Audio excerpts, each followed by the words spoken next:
السلام علیکم ورحمۃ اللہ وبرکاتہ۔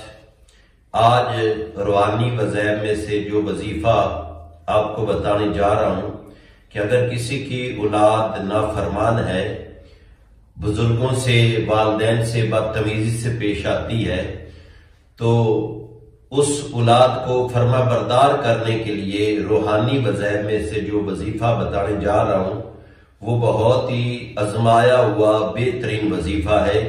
اگر بندہ صدقے دل سے وہ وظیفہ کرے گا تو انشاءاللہ تبارک و تعالی اس کی اولاد والدین کی تابعدار ہو جائے گی اور ہر بزرگ کی عزت تابعداری کرے گی۔